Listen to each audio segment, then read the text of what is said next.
Richard Walker read the text message on his wife's phone twice, then set the phone down and turned it face down on the counter, because his hands had started to shake, and he did not want Helen to see.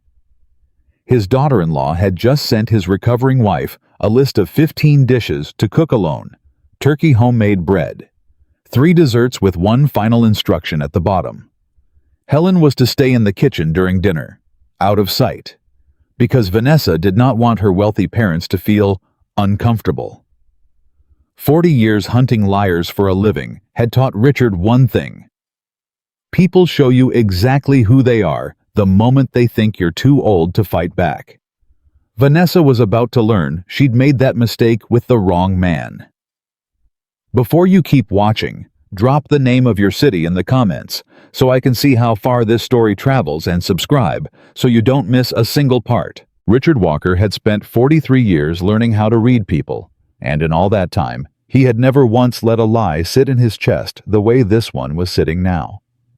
He stood in his own kitchen at 6:40 in the morning, gripping the edge of the counter, staring at a phone screen that had already gone dark. He didn't need it lit up anymore. He'd memorized every word. Some things a man reads once and carries for the rest of his life.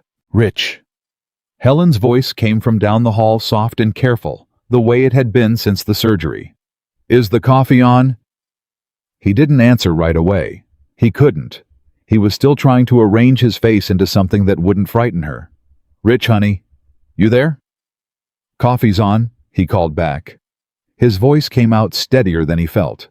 Take your time. He heard the slow, deliberate sound of her walker in the hall, the little rubber feet catching on the runner rug, the pause, the shuffle, the pause again. 4 months since they'd cut her knee open and rebuilt it, and she still moved like a woman crossing ice. The physical therapist had said recovery could take a full year. Helen never complained about that. She only ever apologized for it. I'm sorry I'm so slow, she said, appearing in the doorway. Both hands on the walker, her gray hair pinned back the way she'd worn it for 4 decades. I feel like I'm holding everybody up. You're not holding anybody up, Richard said. Sit down. I'll bring it to you.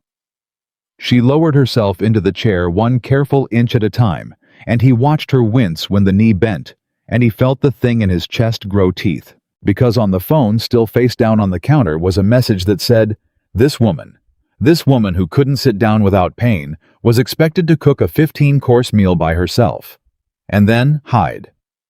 He poured her coffee the way she liked it, a splash of cream and no sugar, and set it in front of her. And he sat down across from her, and he made a decision he would think about for the rest of his life. He decided not to lie to her. Richard Walker had built a career on the truth.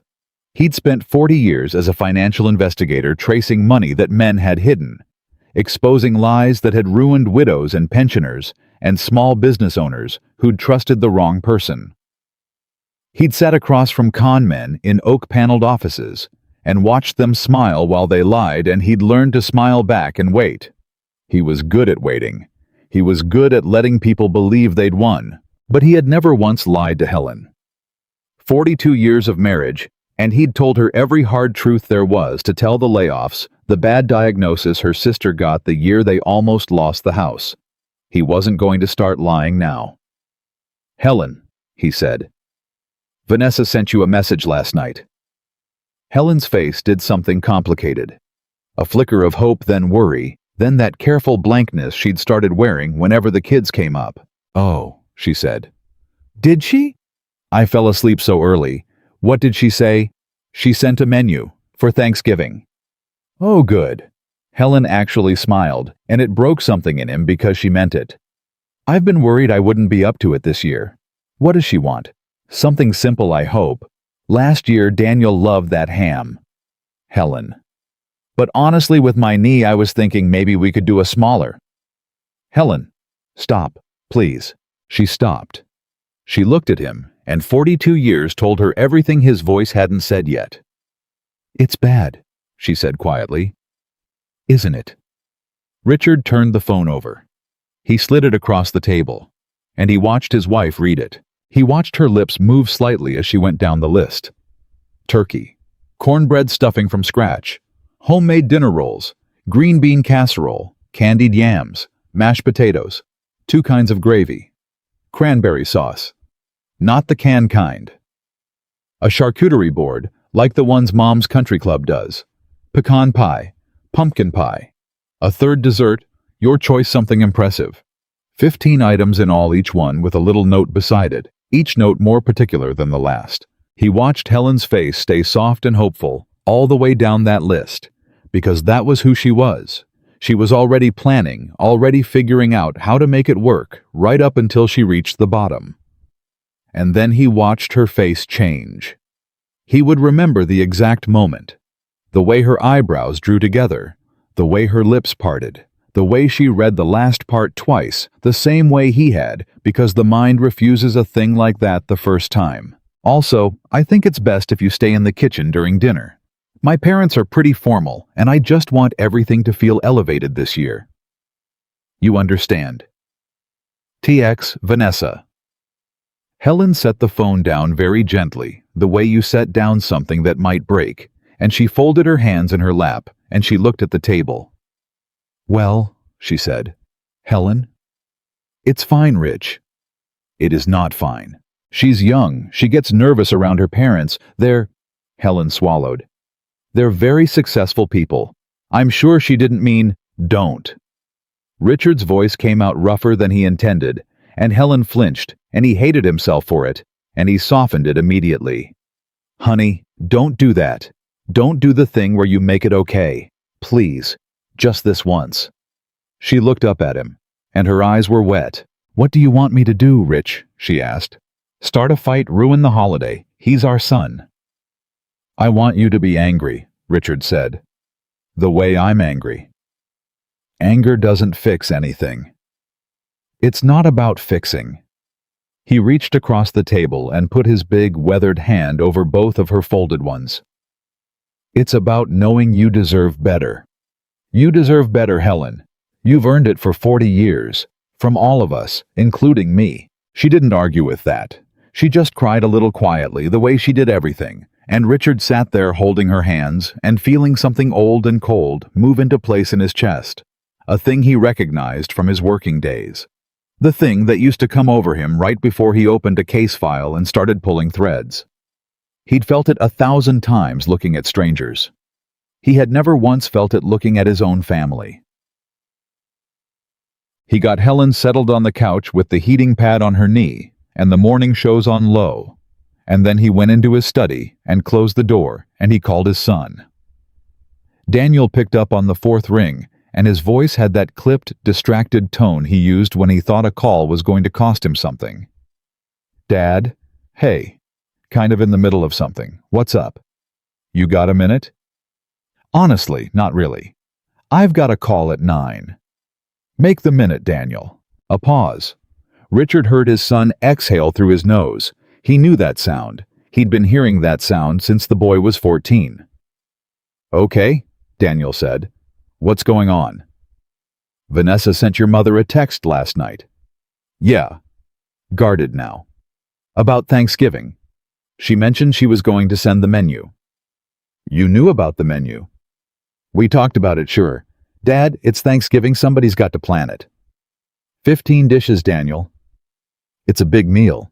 Your mother had knee surgery 4 months ago. She uses a walker to get to the bathroom, and your wife sent her a list of 15 dishes to make alone. There was a silence on the line. Richard let it sit. He was good at silence. He'd broken harder men than his own son with silence. But Daniel didn't break. That was the first thing that surprised him.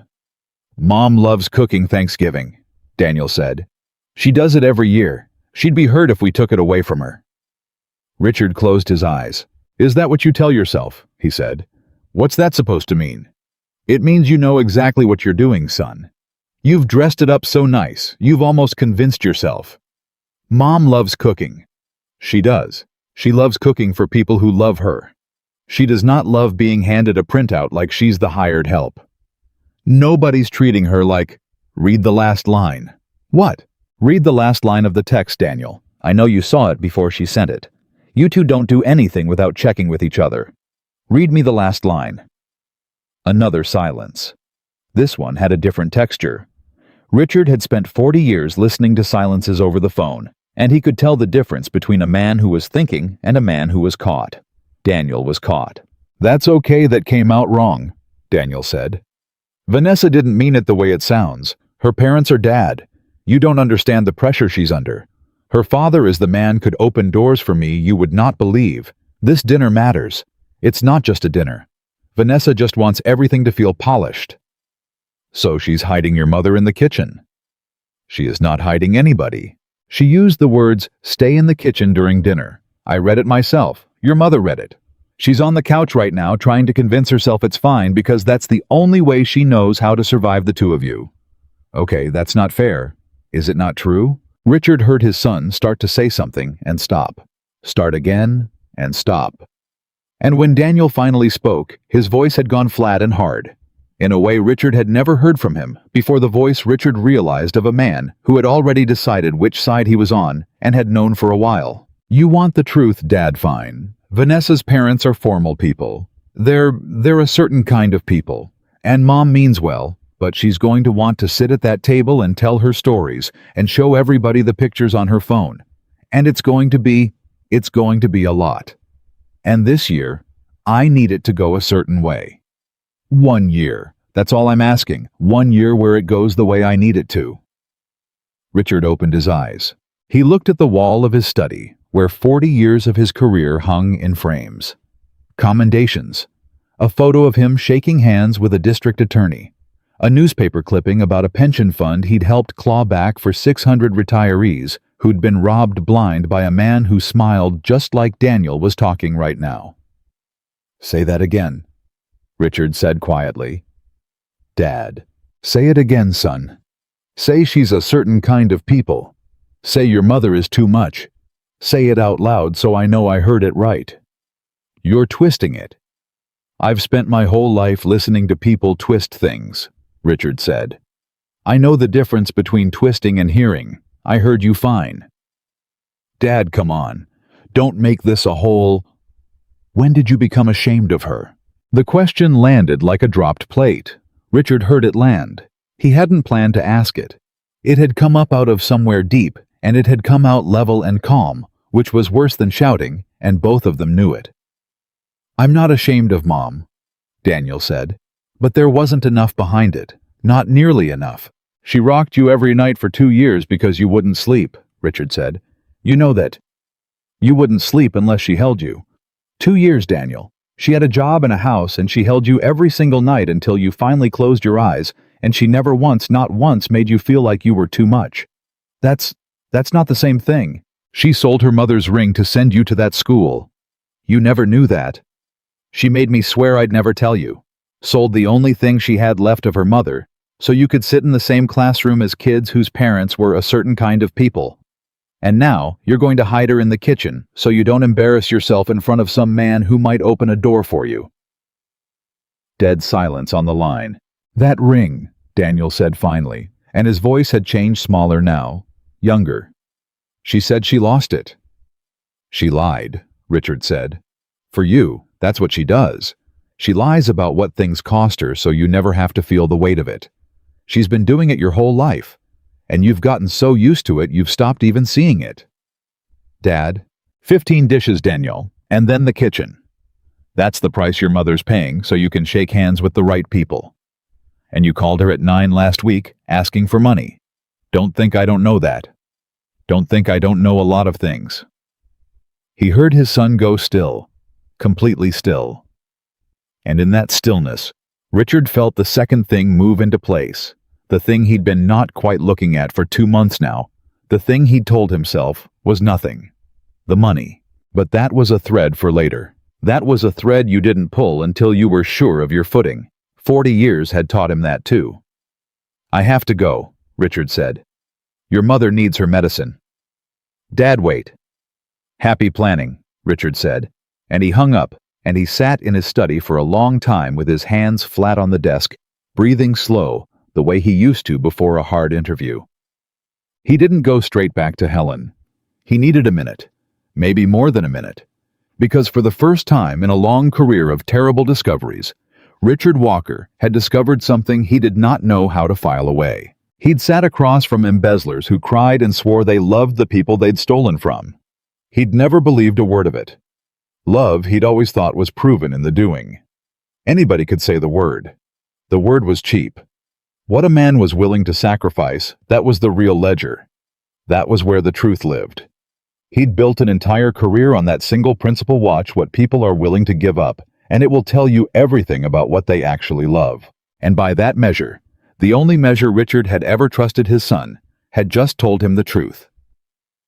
Daniel was willing to sacrifice his mother, her dignity, her body, her place at her own table. He was willing to spend all of it gladly on a handshake. And he'd dressed it up so carefully. Mom loves cooking. 1 year. A certain kind of people that he probably slept fine at night. Richard had spent his life catching men who lied to protect themselves. He had never once imagined he'd raised one. He put his head in his hands. Then he sat up. Because there was one more thing to check, and he was afraid he already knew the answer. And being afraid of an answer had never once stopped Richard Walker from going and finding it. He kept the household records in a locked drawer in the study. Not because he didn't trust Helen.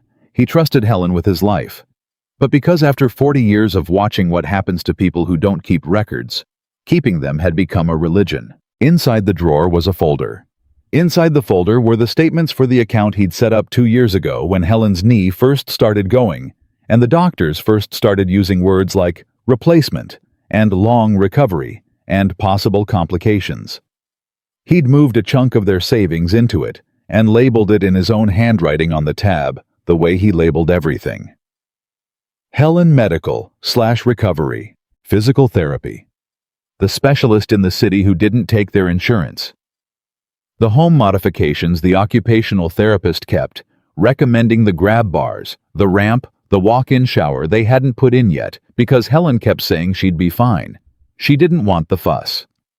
Richard had wanted that money there, ready, waiting, so that whatever Helen needed, whenever she needed it, the answer would always be yes. He'd given Daniel access to the account 18 months ago, for emergencies. In case something happened to Richard and Helen needed help fast and couldn't manage the banking herself. It had seemed responsible at the time. It had seemed like exactly the kind of thing a careful man does for his family. Richard opened the statements. And Richard, who had traced money for 600 robbed retirees, who had followed cold trails through shell companies and offshore accounts, and had never once let a number lie to him. Richard read down the columns of his wife's medical account, and he felt the floor tilt. Withdrawals. Not one, not two. A pattern, regular. Careful, never quite big enough to trigger a phone call from the bank. Never quite big enough that a busy man glancing at a balance would panic. Just steady, just constant. The oldest trick in the book, the one Richard had personally testified about in court more times than he could count. You don't take it all at once. You take it slow. You take it under the noise floor. You take it from people who trust you too much to look. He followed the dates. He followed the amounts. He was very good at this. It was in the end the only thing he had ever been truly good at. And what the numbers told him was this. His son had been quietly draining the account meant for Helen's recovery. For months. The money for the specialist she still hadn't seen. The money for the shower she was afraid to ask for. The money that was supposed to make sure the answer was always yes. Gone, bit by bit. Into whatever life Daniel was building for himself, the life with the right car in the driveway, and the right address, and the parents-in-law who were a certain kind of people. The life he needed one perfect Thanksgiving to protect. Helen had been apologizing for 4 months for being slow, and the money that could have made her faster, made her stronger, made her whole. Her own son had been spending it to look impressive for strangers. Richard did not slam the drawer. He did not shout. He did not throw the folder across the room. 40 years had ground that impulse out of him a long time ago. Shouting was what you did when you'd lost. Silence was what you did when you were about to win. He sat there instead, very still, holding the statements in two hands that had gone strangely steady, and he waited for the anger. The anger didn't come. That was the part that frightened him. He kept waiting for the heat of it, the good clean fury he'd have felt on behalf of any stranger, any client, any robbed old couple sitting across a desk from him. He'd have burned the earth for those people. He'd have worked 100 hours to put the man who did this to them in a cell. But when it was his own son, when it was the boy he'd taught to ride a bike, the boy he'd carried on his shoulders, the boy whose 2 a.m. fevers he'd sat up through the anger wouldn't catch. There was no fuel left where it should have been. There was only this, a grief so total and so quiet that it didn't even feel like pain. It felt like weather. It felt like something settling over him from a great height. The person who hurt me most, Richard thought, was not a stranger. It was the child I once carried in my arms. He put the statements down. He laced his fingers together. And he sat with the truth, the way he'd taught 600 robbed retirees to sit with theirs squarely, without flinching, all the way down to the bottom of it. His son had stolen from his mother's recovery. His son had planned to hide her in the kitchen. And his son had done both of these things while calling it love, while calling it 1 year, while calling it necessary, and would have gone on doing it forever if Richard hadn't looked. That was the whole ledger, every column, every line. He heard the walker in the hall.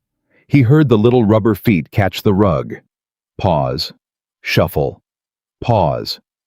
And he moved faster than a 67-year-old man should move, sweeping the statements back into the folder back into the drawer, turning the little key. Because whatever else happened, Helen was not going to find out this way. Not from a piece of paper, not sitting alone, not today. Rich. Her voice right outside the study door now. You've been in there an awful long time. You feeling all right? He stood up. He straightened his shirt. He arranged his face, and this time, God help him, he did lie. Or at least he built a wall in front of the truth, because there are truths you don't hand a person on a bad morning with a bad knee. I'm fine, sweetheart, he said, opening the door. Just paying some bills. Helen stood there in the hall with both hands on the walker, and she looked up at him, and her eyes were still red from earlier, and she smiled at him anyway. The smile she'd been smiling at him for 42 years. The smile that had gotten them both through every hard thing there was. And she said, I called Daniel back. Richard went cold. You did what? While you were in there, I called him. She said it gently, apologetically, the way she said everything. I told him not to worry about the menu. I told him I'd figure it out. The knee's a lot better than everyone thinks, Rich, really, and I don't want him fighting with Vanessa over me. I couldn't stand it, so I told him I'd do it. All of it. It's fine. It's just one day. And that was the moment.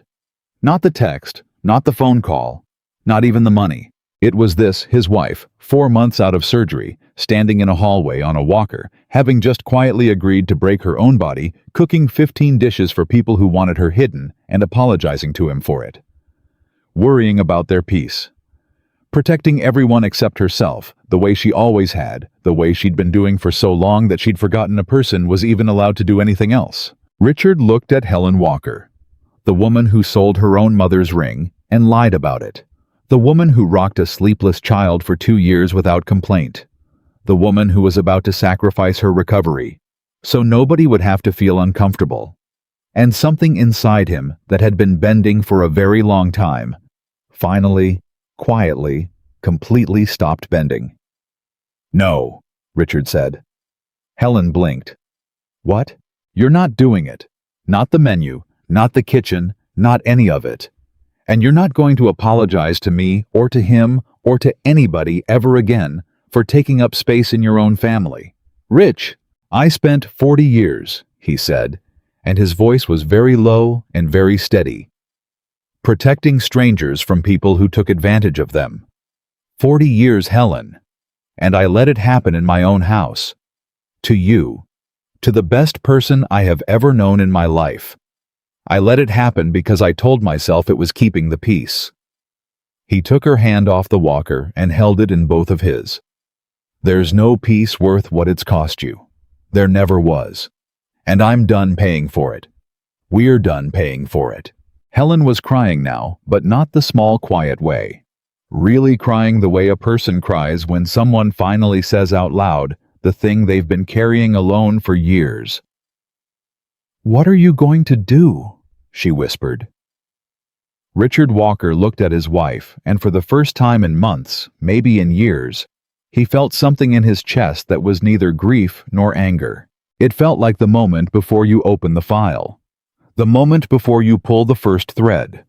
The moment a careful man has waited his whole life for and finally calmly decides has come. "I'm going to do what I should have done a long time ago," he said. "I'm going to stop asking these people to respect you."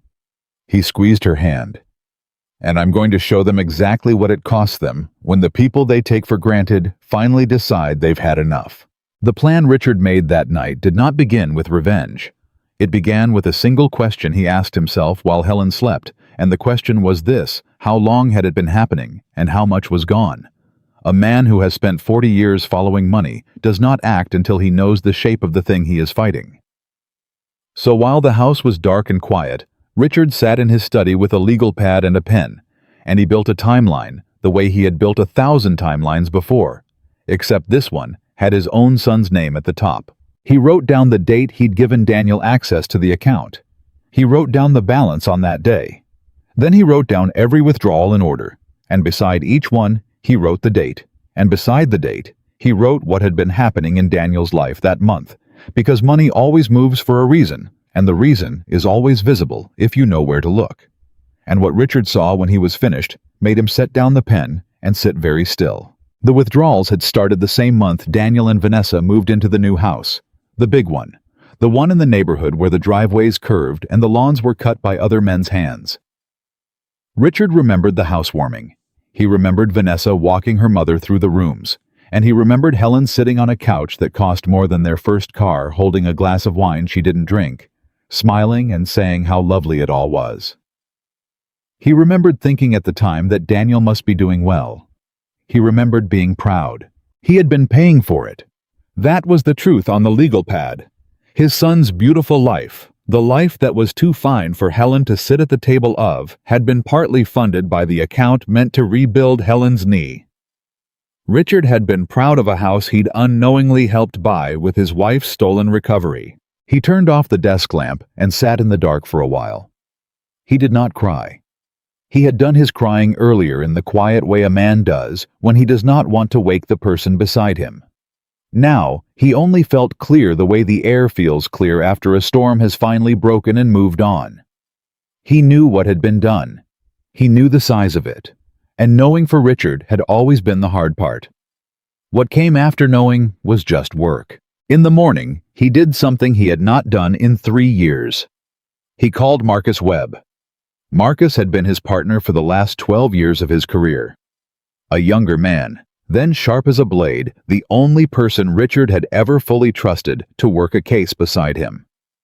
Marcus had gone into private consulting after Richard retired, and they still met for coffee twice a year and lied to each other about their golf handicaps. When Marcus picked up, his voice warmed immediately. "Rich Walker, to what do I owe the honor? You finally break 100? Marcus, I need a favor. A quiet one." There was a pause, and Richard heard the change in his old partner the way a man who has worked 100 cases beside you can hear the weather in your voice from a single sentence. "Talk to me," Marcus said. "No more jokes. I need you to look at some account activity for me.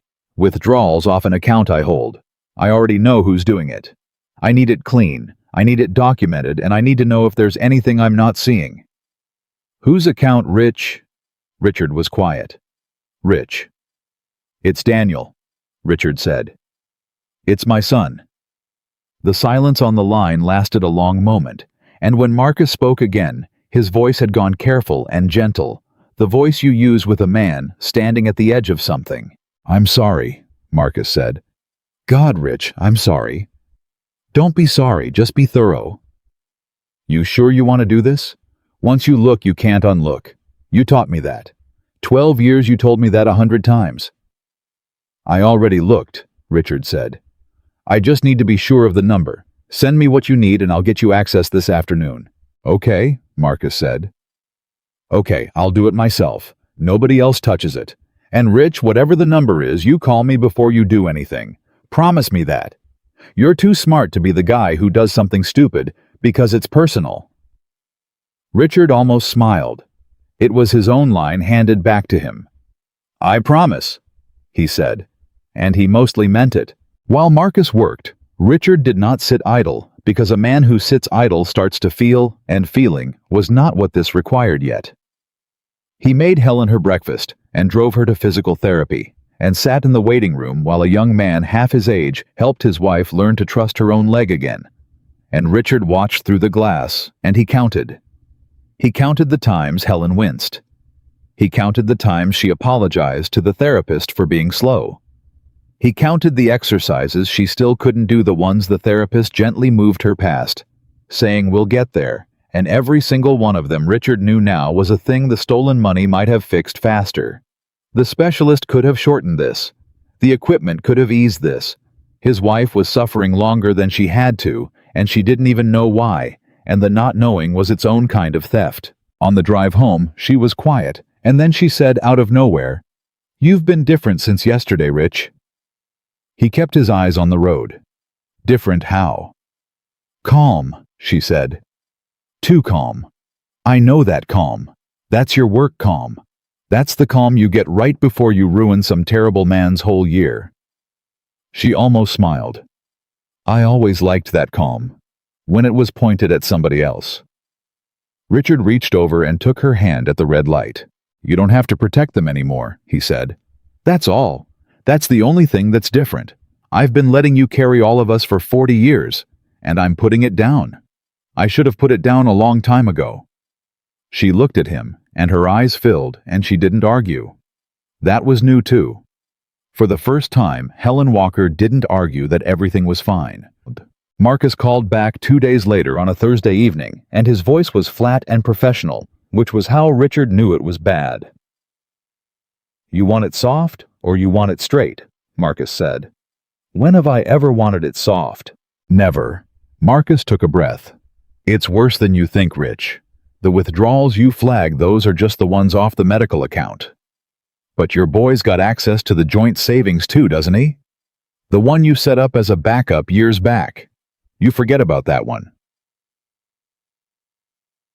Richard's stomach dropped. He had forgotten. He had genuinely forgotten. There was an old joint account barely used from back when Daniel was in college, and they'd wanted a way to send him money in a hurry.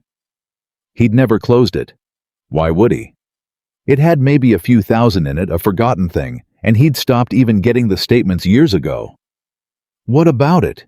Richard said, and his voice had gone very quiet. It's not a few thousand anymore, Rich.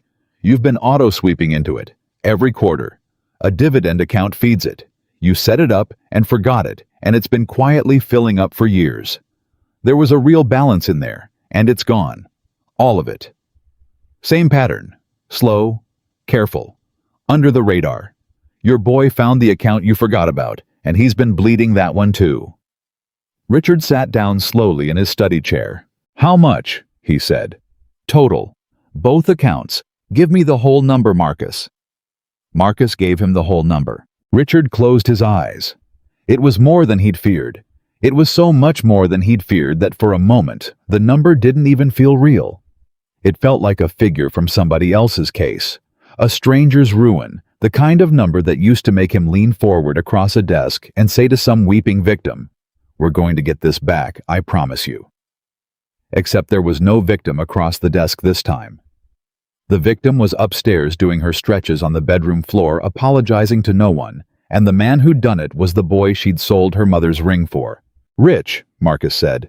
"You still there?" "I'm here. There's one more thing, and I debated telling you, but you'd want to know, so I'm telling you. The most recent withdrawal. It was 3 days ago, a big one, bigger than the usual.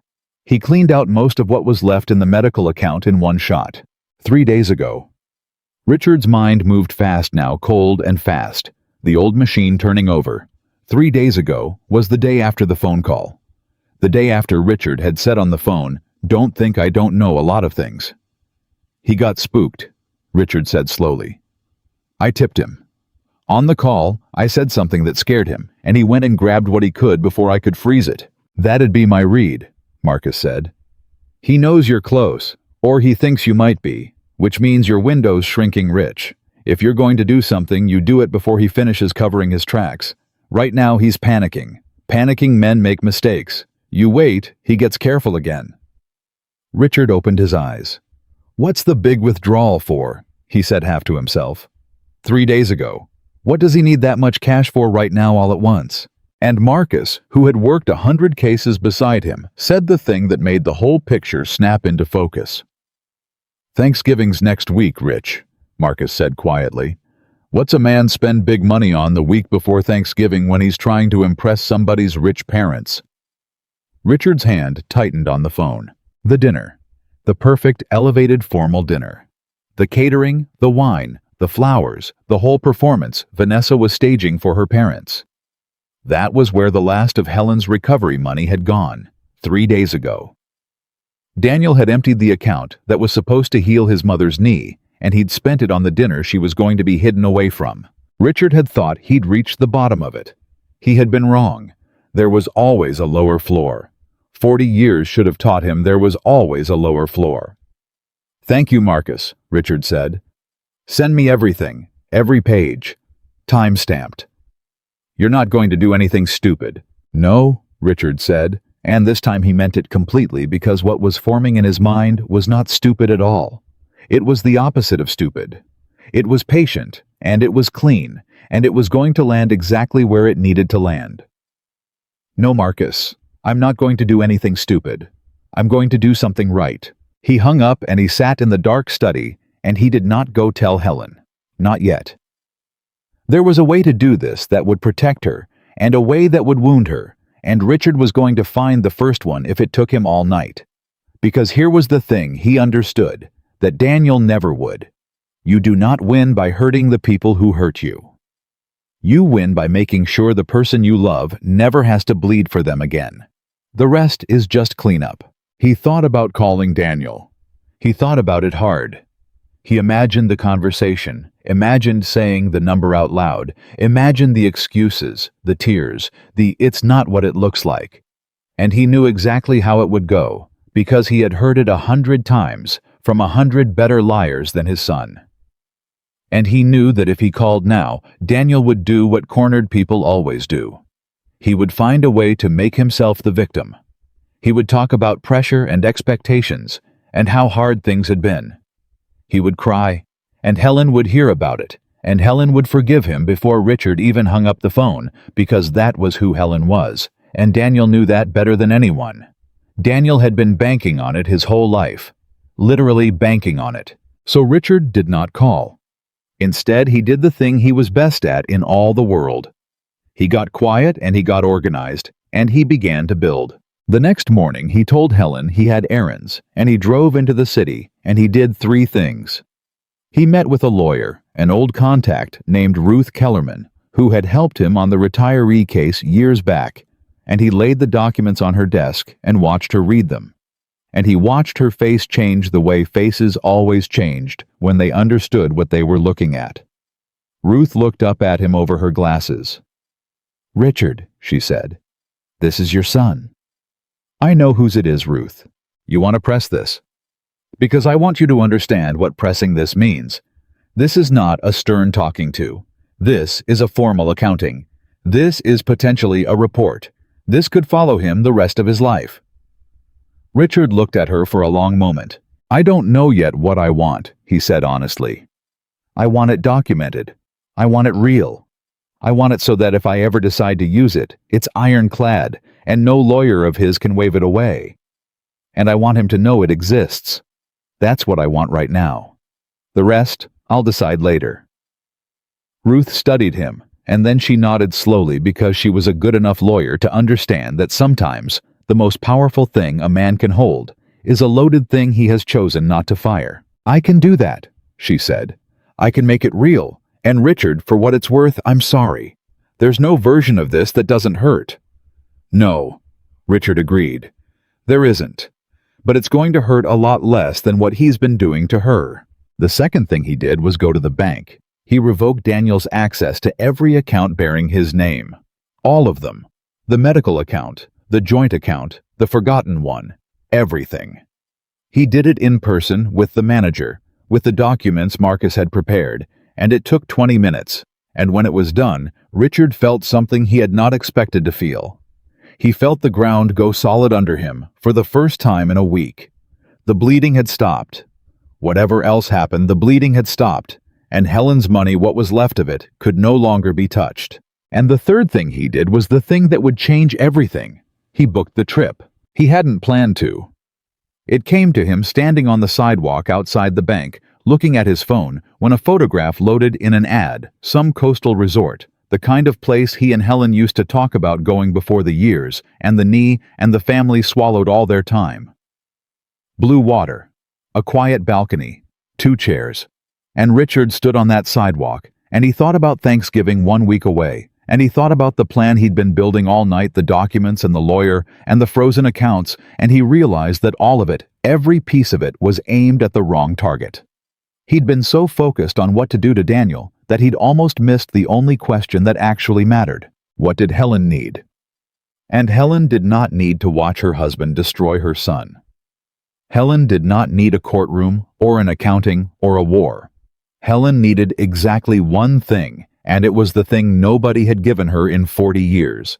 She needed one holiday, just one, where she was loved instead of used, where she sat down instead of served, where no one told her to stay in the kitchen because she might make someone uncomfortable. Richard put the documents away. Not gone, just away.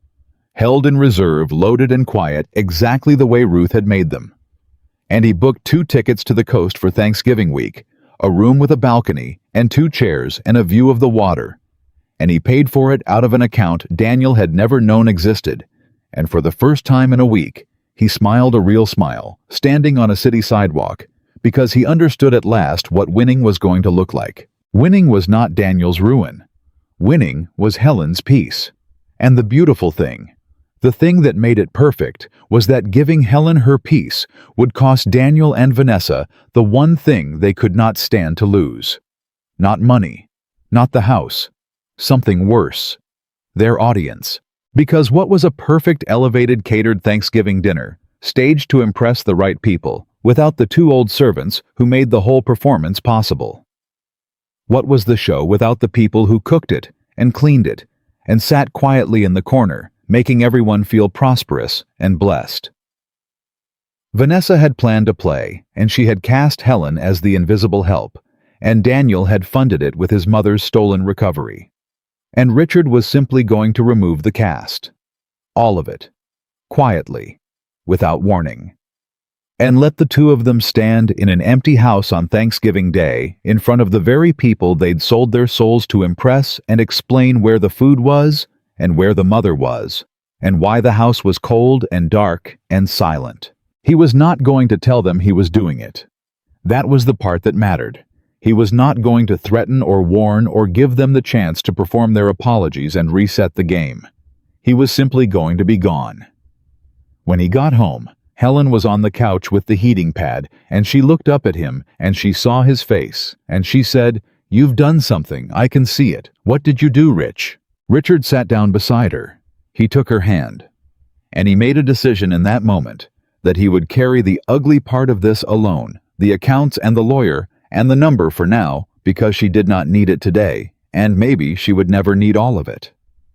But he would not lie to her. He never lied to her. So he told her the shape of it without the weight.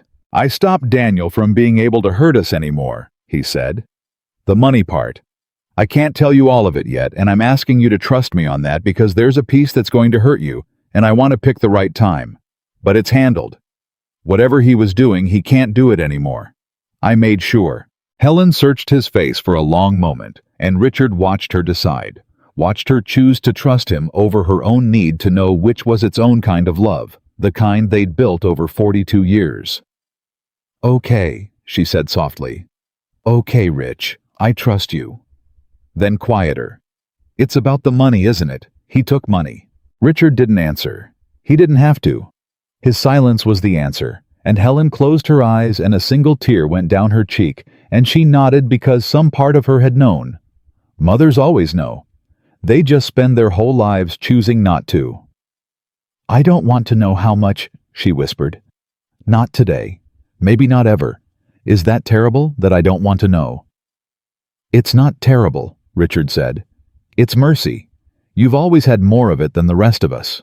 She leaned against him then, and they sat like that for a while. And then Richard reached into his jacket pocket and took out the second thing he'd brought home, the thing that was going to change the ending of the story.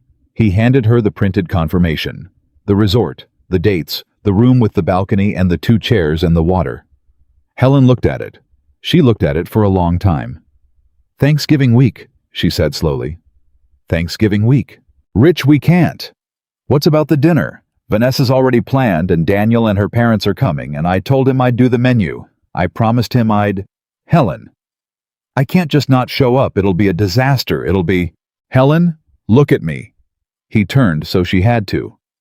"For once in your life, I want you to spend a holiday being loved instead of being used. That's all. That's the whole reason. You've cooked 40 Thanksgivings. You've served every one of them. You've sat in the corner of your own family and made everyone else feel warm and never once asked for a thing. And this year, the year they want to hide you in the kitchen, is the year you're going to be sitting on a balcony over the ocean with a plate somebody else cooked watching the water with me. And I don't care what it costs them. I've spent 40 years caring what it costs everyone but you. I'm done." Helen was crying now, really crying, the paper shaking in her hand. "What about Daniel?" she said. "When he finds out we're just gone." "He'll find out on Thanksgiving morning," Richard said. "Not before. We're not going to warn them. We're not going to give them the chance to talk us out of it, or make it about them, or turn it into another day where we bend. We're just going to leave. Quietly. And they're going to walk into that house expecting a show, and they're going to find out what the show costs when the people they take for granted finally stop showing up for it." "That's cruel, Rich," Helen whispered, but there was something underneath the word something that wasn't quite disagreement. "No," Richard said. "Cruel is 15 dishes on a bad knee. Cruel is stay in the kitchen so my parents don't feel uncomfortable. Cruel is what they've already done. This isn't cruel, Helen. This is just the first time in 40 years that the consequences land on somebody other than you." And Helen Walker, who had spent her whole life making everyone else comfortable, who had apologized for being slow, and sold her mother's ring, and cooked 40 Thanksgivings without ever once being thanked, the way she should have been, looked down at a piece of paper with an ocean on it, and she did something Richard had waited a very long time to see her do. She stopped arguing that everything was fine. She wiped her eyes, and she took a breath, and she looked up at her husband of 42 years, and in a voice he barely recognized. A voice with something in it he hadn't heard since they were young. She said, "What do I pack?" Richard felt his throat tighten. "Warm clothes for the balcony at night," he said. "It gets cool by the water. And that blue dress, the one you never wear because you say there's never anywhere to wear it." He smiled. "There's somewhere now." Helen laughed. It came out wet and surprised half a sob, but it was a laugh, the first real one in longer than he could remember, and the sound of it did more to settle the thing in his chest than freezing every account in the state ever could. That night, after she was asleep, Richard did the last piece of it. He sat at the kitchen table with a single sheet of paper and a pen, and he thought about what to leave behind. Vanessa would search the house. He knew that. She would tear through every room looking for them, convinced something had gone wrong. And Daniel would follow her, and somewhere in that searching, one of them would find whatever Richard left on the table. He thought about writing the number.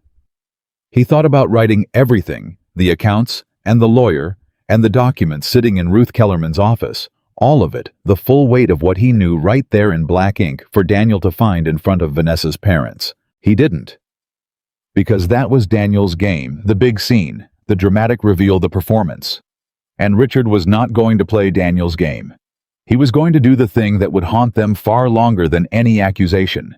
He was going to say almost nothing at all. He picked up the pen. He thought for a long time, and then he wrote 3 sentences in his steady, careful hand, and he read them over once, and he knew they were exactly right, because they were true, and they were quiet, and they would echo in that empty house for the rest of Daniel's life. Then he folded the paper once, and he stood it up in the center of the dining room table in the exact spot where the turkey was supposed to go, where his wife was supposed to have set down 15 dishes and then disappeared. He stood it up where they couldn't miss it. And he turned off the dining room light, and he went to bed beside Helen, and for the first time in a week, Richard Walker slept all the way through the night. The bags were packed by Wednesday. The car was fueled. The tickets were in his jacket pocket next to the folded documents he'd decided to bring along, not to use, just to hold the way a careful man holds a thing in reserve. And early Thursday morning, before the sun came up, before a single car turned onto the curved driveways of Daniel's neighborhood, before Vanessa's parents put on their formal clothes and drove over, expecting a formal dinner, Richard Walker helped his wife into the car, and he set her walker in the back seat, and he pulled quietly out of the driveway of the house where she had cooked 40 Thanksgivings and been thanked for none of them. He did not look back at the house, but Helen did. She turned in her seat as they reached the end of the street, and she looked back at it for a long moment. The house where she'd raised her son and buried her mother's memory and given everything she had until there was nothing left to give, and then she faced forward again, and she reached over and put her hand on Richard's knee, and she said in a voice that was steady and clear and completely free, "Drive, Rich." And Richard drove. They drove for 3 hours before Helen said a word, and when she finally spoke, it wasn't about Daniel or Vanessa or the house behind them. It was about the radio. "Turn it up," she said. "That's our song."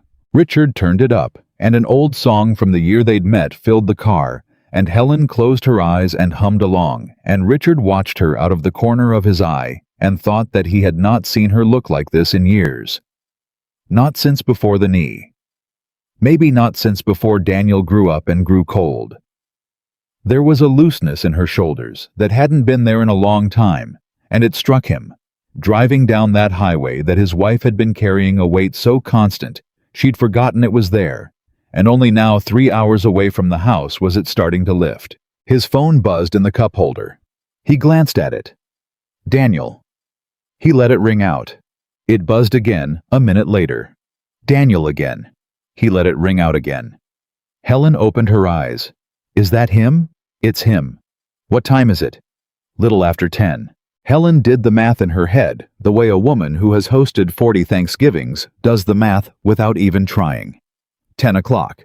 The turkey should have been in the oven since 7. The rolls should be rising. The house should smell like sage and butter. And instead the house was empty and dark and silent, and Daniel had walked into it expecting the machine to be running, and found nothing but a folded piece of paper standing where the turkey was supposed to be. "He found the note," Helen said quietly. "He found the note." The phone buzzed a third time, then a fourth. Then it started buzzing with the short, angry pulse of text messages one after another, and Richard reached over without looking and turned it face down, the same gesture he'd made a week ago in the kitchen when the whole thing began, and something about the symmetry of it made him almost smile. "You're not going to answer," Helen said. It wasn't quite a question. "Not today," Richard said. "Today is yours. He can have tomorrow, or the day after, or next week. Today he gets to sit in that empty house and feel 1/100th of what you've been feeling for 40 years, and I am not going to interrupt his education." Helen was quiet for a moment. Then she said very softly, "I keep waiting to feel guilty. And it's not coming." She sounded almost frightened by it. "Rich, I felt guilty about everything my whole life. If dinner was 10 minutes late, I felt guilty. If somebody didn't like the pie, I felt guilty. And right now my son is standing in an empty house in front of his in-laws, and I know I should feel terrible, and I don't. Is something wrong with me?" Richard reached over and took her hand. "No," he said. "For the first time in 40 years, something is finally right with you. That's not guilt you're missing, honey. That's the weight. It's gone. And your body doesn't know what to do without it yet." Helen looked down at their hands, and her eyes filled, and she laughed a little through it, that same wet, surprised laugh from the night he'd shown her the tickets. "Well," she said, "it's about time." Meanwhile, 90 miles back in a house that should have smelled like Thanksgiving, Daniel Walker was reading 3 sentences for the 4th time and still not understanding them. The note was in his father's handwriting, that careful, steady hand he'd known his whole life. The hand that had signed his report cards and his college applications and the check for the down payment Daniel had told everyone he'd earned himself. 3 sentences. That was all. Daniel had turned the paper over twice looking for more because his father was a thorough man. His father did not do things by halves, and 3 sentences felt like a mistake, felt like there had to be a second page. There was no second page. The 3 sentences said, "Your mother cooked 40 Thanksgivings for this family. This year she is being loved instead of used. Do not call me when you are ready to be honest." That was it. No accusation, no number, no mention of the accounts. Nothing Daniel could argue with, nothing he could explain away, nothing he could turn into a fight where he got to be the wounded party. Just 3 quiet sentences that somehow knew everything. Call me when you are ready to be honest. Daniel felt the floor move under him because that last line was not the line of a man who didn't know. That was the line of a man who knew all of it. His father knew. Somehow his father knew about the money, and Daniel stood in the empty dining room with the note shaking in his hand, and understood in a single sick rush that the phone call last week had not been his father guessing. It had been his father warning. "Daniel!" Vanessa's voice came sharp from the front hall. "Daniel, where is everybody? The house is freezing. Nothing's cooking. Where's your mother?" Daniel folded the note fast and shoved it in his back pocket before she could see it. "I don't know," he said. "They're not here." "What do you mean they're not here? They're always here. It's Thanksgiving. My parents are 20 minutes out, Daniel. 20 minutes. Where is the food?" "I don't know, Vanessa. There's no food. There's no anybody. The house is empty." Vanessa came into the dining room, and Richard, had he been there, would have watched her face go through the exact sequence he'd predicted a week ago. First confusion, then disbelief, then fast a rising panic that had nothing to do with worry for Helen, and everything to do with the 20 minutes ticking down until her parents pulled into the driveway expecting an elevated, formal catered Thanksgiving, and found a cold, dark house with 2 people standing in it, and nothing on the table. "Call her," Vanessa said. "Call your mother, right now." "I've been calling. She's not answering. Dad's not answering." "Then call again." Daniel called again, and in the car 90 miles away, the phone buzzed face down in the cup holder, and Richard did not so much as glance at it, and Helen watched him not glance at it, and something in her chest that had been clenched for 40 years let go a little more. "He's calling again," she said. "I know." "You really won't pick up." "I really won't." Richard checked his mirror-changed lanes easy and unhurried. "You know why. Because the second I pick up, it stops being about you and starts being about him. That's the trick, Helen. That's the trick he's used his whole life, the one Vanessa learned from him and does even better. They make everything about their crisis, their panic, their embarrassment, and you drop whatever you're doing and you run to fix it because their emergency is always bigger than your pain. Well, not today. Today their emergency can just be their emergency, and you and I are going to look at the ocean." Helen didn't answer for a moment. Then she said in a small voice, "I did that, didn't I? My whole life. Ran to fix their crises." "You did it because you're good," Richard said. "That's not a flaw, Helen. It's the best thing about you. They just learn to use it. That's the part that's on them, never on you." The phone stopped buzzing. Then it started one more time, and this time it wasn't Daniel. Richard glanced down. It was a number he didn't recognize, and something told him to let that one ring out too, and he was right, because it was Vanessa calling from her own phone, now trying a number Richard wouldn't recognize. And when that failed, she went back to Daniel and grabbed his phone out of his hand and started typing. The text came through a minute later. Richard felt it buzz, and at the next rest stop, when he pulled in to let Helen stretch and use the restroom, he finally turned the phone over and read it, because he wanted to know the temperature of the thing he'd started. The message was from Daniel's phone, but it was not Daniel's voice. Richard could tell the difference. the way he could tell the difference between two liars in a room. It read, "This is unbelievably selfish. Do you have any idea what you've done? My parents are here in 15 minutes, and there's no dinner, and Helen just vanished. This is Helen's job. She agreed to this. You don't get to just disappear and humiliate us. Answer your phone." Richard read it twice. Then he read the 2 words that told him everything he needed to know about the woman his son had chosen, the 2 words that confirmed every suspicion he'd had for a week. Helen's job. Not Helen. Not his mother-in-law. Not the woman who'd cooked for her for years. Not a human being recovering from surgery. Helen's job. Cooking the dinner she was going to be hidden from was Helen's job, and Helen had walked off it, and that was the crime. Not the 15 dishes, not the kitchen exile, not the stolen money that had paid for the very dinner now missing from the table. The crime in Vanessa's mind was that the help had quit without notice. Richard felt the cold clarity settle over him again, the work calm, the thing Helen could read on his face. He did not text back. He turned the phone off entirely, all the way off, and he put it in the glove box, and when Helen came back from the restroom, moving carefully on her walker, but moving, he was standing by the car holding 2 coffees and a paper bag. "I got you the bad gas station kind you pretend not to like," he said, handing her a coffee. "And a package of those little powdered donuts. Don't tell your therapist." Helen took the coffee and the donuts and looked at him, and her eyes were sharp, reading him. "What did the text say?" she said. "Don't lie to me, Rich. I saw your face when you read it."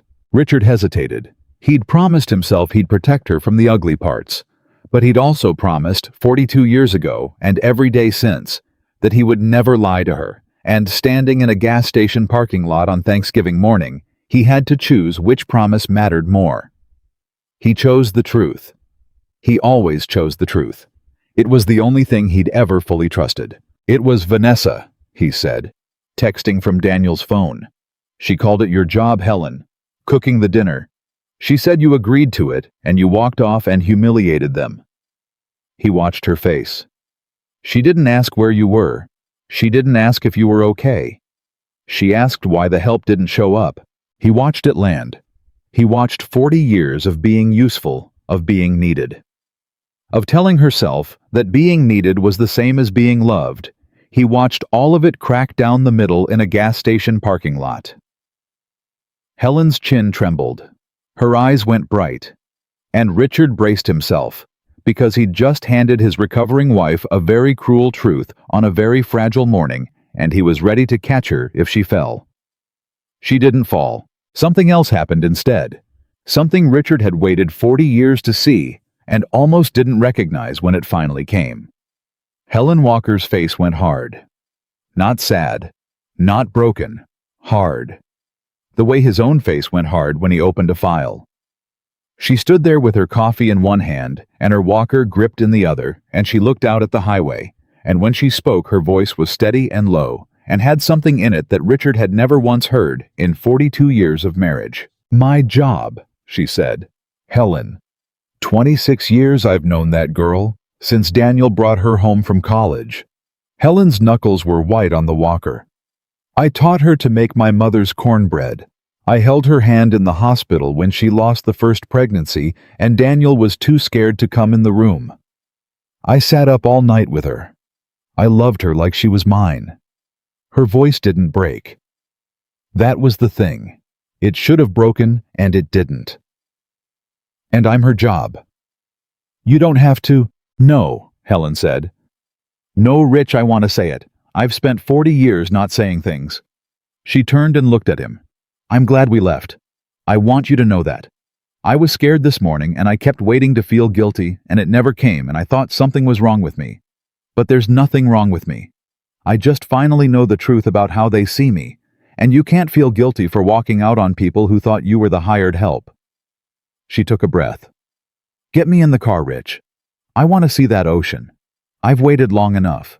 And Richard, who had built a career on watching the exact moment a person stopped being a victim, helped his wife into the car with his hands shaking just slightly because he had just watched it happen to the person he loved most in the world, and it was the most beautiful and the most terrible thing he had ever seen.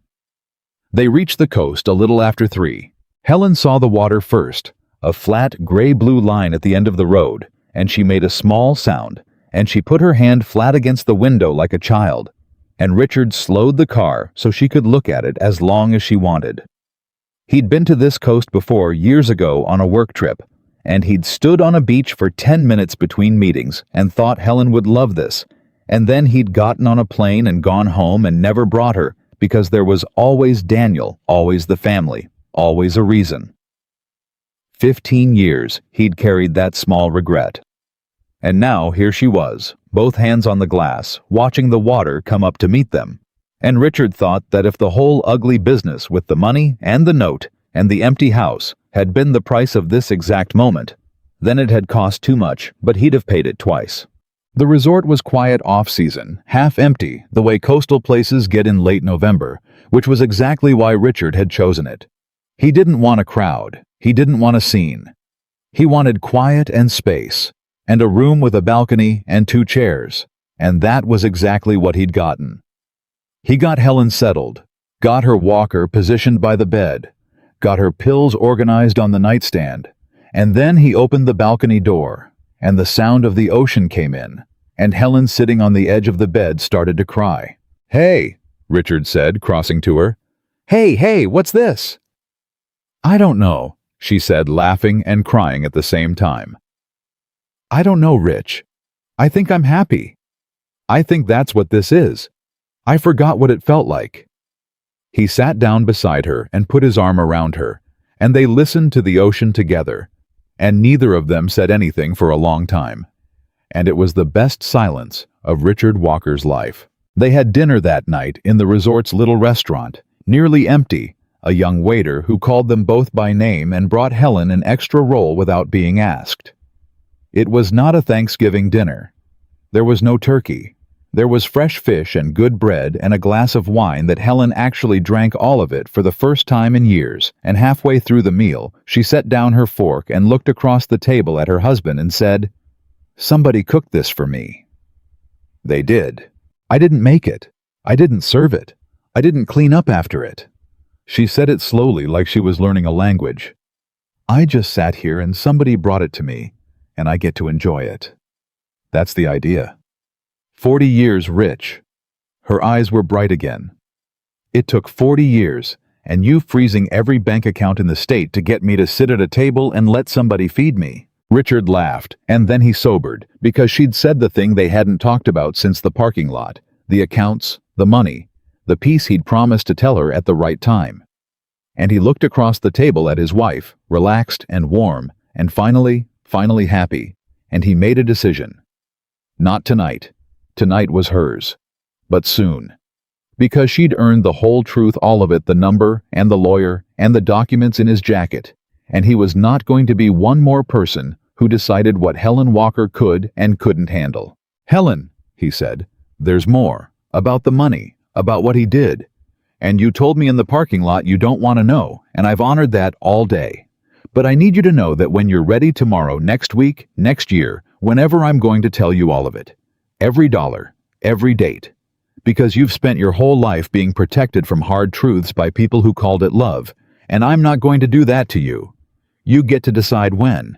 But you get to know. That's the deal." Helen looked at him for a long moment. Then she reached across the table and took his hand. "Tomorrow," she said. "Not tonight. Tonight I want to be happy. But tomorrow on the balcony with coffee, you tell me all of it. Everything. I'm not made of glass, Rich. I raised that boy. I sold my mother's ring for that boy. I have a right to know exactly what he did." Her jaw set. "And then we're going to decide together what happens next. Not you deciding and protecting me. Together. Together." Richard agreed, and it was maybe the most honest promise he'd made in 40 years. His phone was off in the glove box in the parking garage, and Richard did not turn it on that night, and so he did not know that back home, the dinner had gone exactly the way he'd known it would. He did not know that Vanessa's parents had arrived at a cold, empty house to find their daughter red-faced and their son-in-law silent. He did not know that Vanessa had tried to save it, had ordered a catered dinner 2 hours too late, had lied, and said Helen had fallen ill, that the parents had eaten a strange tense meal off paper plates and left early with polite excuses and a look between them that every married couple recognizes, the look that says, "We'll talk about this in the car." He did not know that Vanessa's father, a man who had built his entire fortune on reading people, had pulled Daniel aside at the door and said one quiet sentence that would keep Daniel up for a month. "Where's your mother, son? Really?" He did not know any of that yet. What Richard Walker knew that Thanksgiving night was that his wife was asleep in a warm bed with the sound of the ocean coming through a cracked balcony door, and that she'd gone to sleep smiling, and that tomorrow he was going to sit beside her and finally tell her the whole truth, and then for the first time in their marriage let her help him decide what came next. He stood on the balcony for a while after she fell asleep in the cool salt air, looking at the black water. He thought about the boy he'd carried on his shoulders. He thought about the man that boy had become standing right now in an empty house, holding a note with 3 sentences on it. And Richard felt the grief again, the quiet weather of it. But underneath the grief he felt something else, something solid, and it took him a while to name it. It was resolve, because the leaving had been the easy part. The leaving had been for Helen. But the note said, "Call me when you are ready to be honest." And Richard Walker was a man who kept his word. And when Daniel finally called, and he would call cornered men, always call, Richard was going to answer. And the conversation they had was going to be the hardest of both their lives. He went inside. He checked that Helen was breathing easy, the way he'd checked every night since the surgery. He set her pills out for the morning. And then he lay down beside his wife of 42 years and listened to the ocean, and somewhere in the dark 90 miles away, his son sat alone in an empty dining room long after Vanessa had gone to bed, furious, holding a folded piece of paper, reading 3 sentences over and over, finally beginning to understand that the quietest thing his father had ever done was also the loudest, and that the bill for 40 years had at long last come due. Morning came slow and gray over the water, and Richard was already awake, sitting on the balcony with 2 cups of coffee, going cold on the little table, waiting for his wife, the way he'd promised. He heard the walker before he saw her, the familiar catch and shuffle, and then Helen was in the doorway, in her robe, her gray hair loose around her shoulders, and she looked at the 2 coffees and the ocean, and her husband's face, and she knew what this was. "You didn't sleep," she said. "Some. You've been out here waiting." "Some of that too." Helen came out slowly and lowered herself into the second chair, 1 careful inch at a time, and Richard didn't rush to help her, because he'd learned over 4 months that she liked to do it herself when she could, and she could this morning. She wrapped both hands around the warm cup and looked out at the water for a moment, gathering herself, and then she turned to him and said, "All right. Tell me. Everything. You promised me everything." So Richard told her everything. He started at the beginning with the household records and the locked drawer and the first pattern he'd seen in the medical account. He told her about the withdrawals, the careful ones, the ones sized to slip under the bank's notice. He told her about calling Marcus, and he watched her flinch at that because Marcus meant it was real. Marcus meant it had left the family and become a case. He told her about the second account, the forgotten joint account she hadn't even remembered existed, and how that one had been drained too. And then, because he'd promised her the whole truth, and not the soft version, he told her the number. He said it plainly. He didn't dress it up, and he didn't cushion it. He just said the total, both accounts, every dollar Daniel had taken, and then he stopped talking, and he let his wife sit with it. Helen didn't make a sound. She looked out at the water, and her face didn't crumple the way he'd braced for, and for a long moment, Richard thought maybe she hadn't understood the size of it. But she had. He could see her doing the thing she'd done in the car, the math a woman does without trying. Except this time, she wasn't counting hours of cooking. She was counting what that money was supposed to have bought. The specialist. The walk-in shower. The therapy that could have shortened all of this. She was counting her own recovery in stolen dollars, and Richard watched her arrive at the bottom of it, and when she finally spoke, her voice was very quiet. "That's why the knee's taken so long," she said. Richard didn't answer. He didn't have to. I kept asking you if we could afford the specialist in the city, the one Dr. Patel wanted me to see, and you kept saying, let's wait. Let's see how the therapy goes. Her eyes were bright now, but her voice stayed steady. You weren't being cheap. The money was already gone. You didn't know yet. I didn't know yet, Richard confirmed. I found out the same week as the text. I put it together after I hung up on Daniel. So all those months I've been apologizing for being slow. Helen laughed, but there was nothing in it, a dry, terrible sound. All those months I've been telling the therapist, I'm sorry I can't do the stairs, yet I'm sorry my leg won't bend. And the whole time the money that could have fixed it faster was buying what? What did he buy, Rich? You said you know the dates. What did my recovery pay for? And here was the part Richard had dreaded most, because this was the twist that turned the knife, and he'd carried it alone for a week precisely to spare her. And now he had to hand it over because she'd asked, and because he did not lie to her. The last big withdrawal, Richard said slowly. 3 days before we left, he cleaned out most of what was left in one shot. He met her eyes.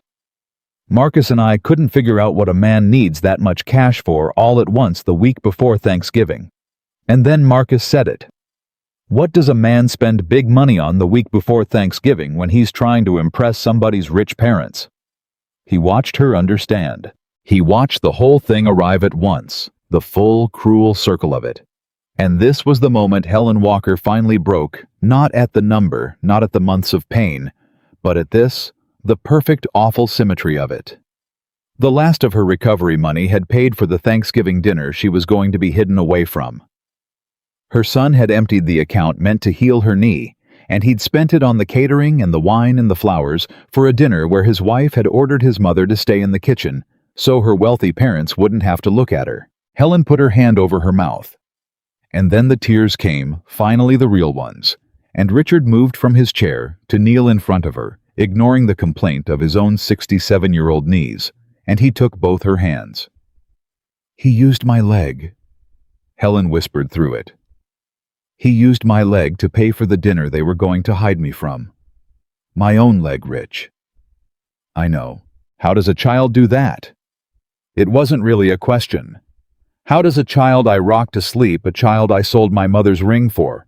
How does he look at his mother on a walker and think, I'll just take the money that fixes her leg? She won't miss it. She never misses anything. She never says a word. Because you never did, Richard said gently. That's the terrible part, honey. You made it so easy to take from you. Not because you were foolish, because you were good and you never once made anyone pay for taking. And he learned that lesson so young and so deep that by the time he was a grown man, it didn't even feel like stealing to him. It just felt like Mom. Mom always has more to give. Helen cried against his shoulder for a long time, and Richard held her, and the ocean kept coming in below them, indifferent and steady and slowly. Slowly the crying wound down the way. Weather passes, and when Helen finally pulled back, her face was wet, but it was not broken. It was something else. It was the face he'd seen in the gas station parking lot, gone hard and clear and awake. Okay, she said, wiping her cheeks with the heel of her hand. Okay, I know the truth now. I asked for it and you gave it to me, and I'm glad. It's the worst thing I've ever heard, and I'm glad I know it.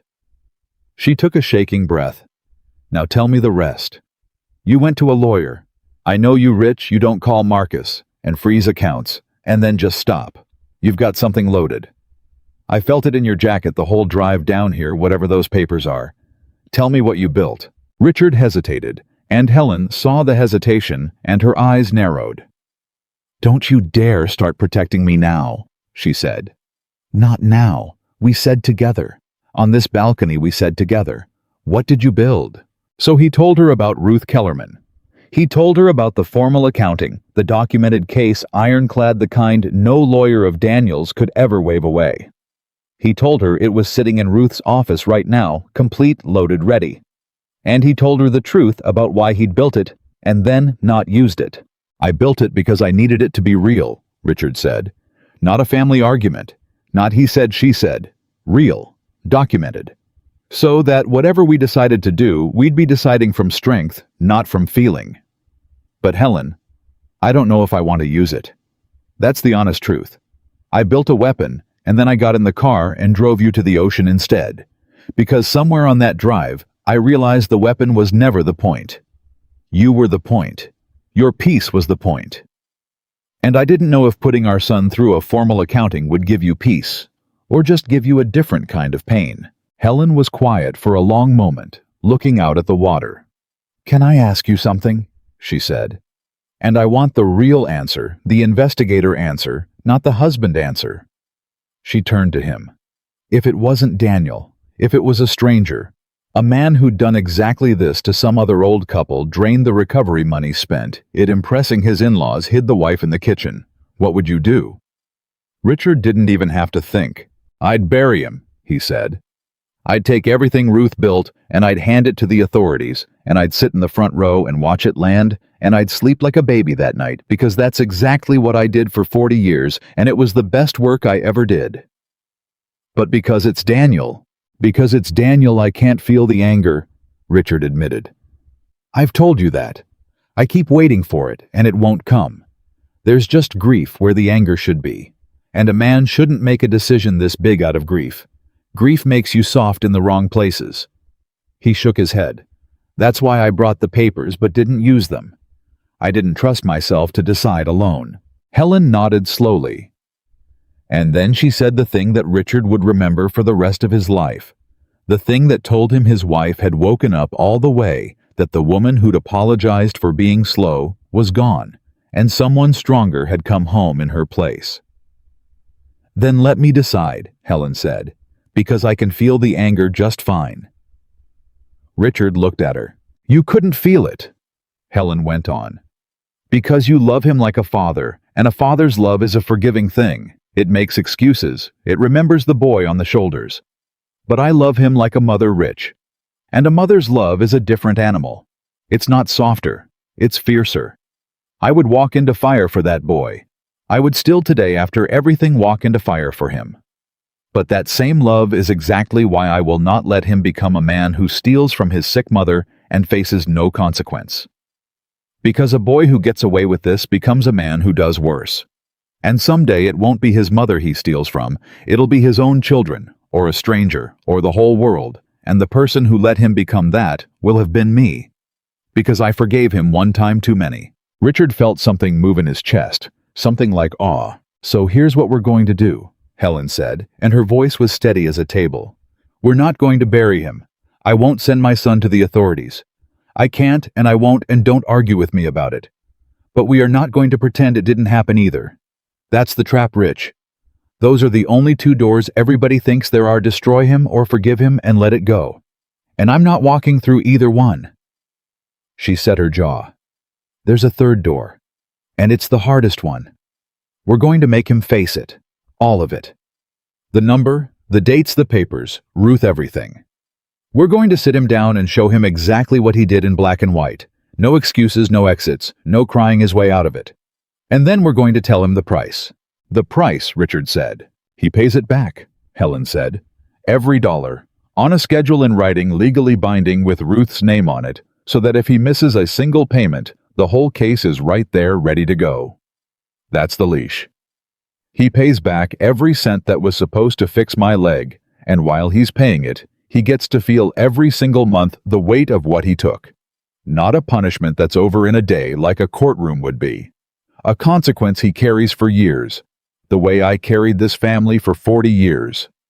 She almost smiled. Let him find out what it feels like to give and give and give to people who took it for granted. Let him spend the next few years being the one who owes. It'll teach him more than any judge ever could." Richard stared at his wife. And then slowly he began to smile because it was perfect. It was exactly the kind of thing he'd have built for a client, and never once thought to build for his own family, because he'd been too deep in the grief to see clearly. Helen, who had never investigated a thing in her life, had just designed a consequence more elegant than anything in Ruth Kellerman's files. Not destruction, not absolution. Accountability stretched out over years with a loaded weapon sitting behind it to guarantee compliance. A leash and a lesson, both at once. You, Richard said, are the smartest person I have ever worked a case with, and I worked with Marcus Webb for 12 years. Helen laughed wet and surprised and wiped her eyes again. Well, 40 years married to you, I must have picked up something. There's one more piece, Richard said, sobering. Vanessa. Helen's face changed. Vanessa. The money was Daniel, Richard said carefully. The stealing the accounts that's on him alone, and the papers only have his name in them because he's the one who did it. But the text, Helen. Stay in the kitchen. My parents are formal people. Your job. That's Vanessa. That's a different wound, and it's got a different name on it, and I don't want us to fix the money and leave that one bleeding. He looked at her. What do you want to do about her? Because I'll follow your lead. But I won't pretend I don't have feelings about the woman who called you the help. Helen was quiet for a long moment, and when she answered, Richard heard the mother in her again, but a colder mother, a mother who'd finally stopped mistaking endurance for love. I loved that girl, Helen said. You know I did. 26 years. I held her hand when she lost the baby. And I think that's the part that hurts worse than the money, if I'm honest. Worse than Daniel even. Because Daniel, I raised. I know where his weakness came from. I made him too comfortable taking from me. But Vanessa, I chose to love. She wasn't mine, and I made her mine anyway. And she looked at all of it, 26 years of it. And she decided I was furniture. Nice furniture when it was useful. Furniture to hide in the back room when company came. Helen's voice didn't break. No, I don't have a leash for Vanessa. There's no papers with her name on them, no debt to pay back. So there's only one thing I can do about Vanessa, and it's the thing I've never once done in 40 years. What's that? Nothing, Helen said. I'm going to do nothing. No call, no confrontation, no trying to fix it. I'm not going to explain myself to her or ask her why or give her the chance to say I misunderstood. I'm just going to stop. Stop offering. Stop showing up. Stop making myself useful so she'll keep me around. Let her find out what the house feels like without the furniture in it. She looked out at the water. The cruelest thing I can do to a woman who thought I was the help is to stop being available. Let her cook her own Thanksgiving next year. Let her hold her own hand in the next hospital. I'm done being on call for people who wouldn't let me sit at the table. Richard reached over and took her hand, and they sat in silence for a while, and the plan settled over both of them, complete now whole. Daniel would face the full weight of what he'd done and pay it back over years on a legal leash. Vanessa would simply lose access to the woman she'd taken for granted, and never get an explanation, and never get the fight she'd want, and have to sit forever with the not knowing.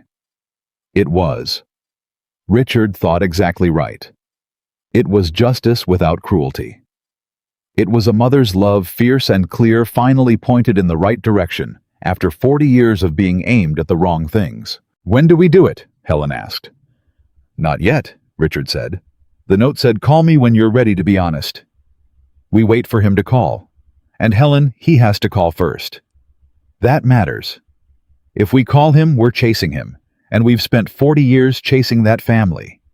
He has to be the one to pick up the phone and start with the truth, or the whole thing doesn't work. The leash only holds if he puts his own neck in it. Helen nodded.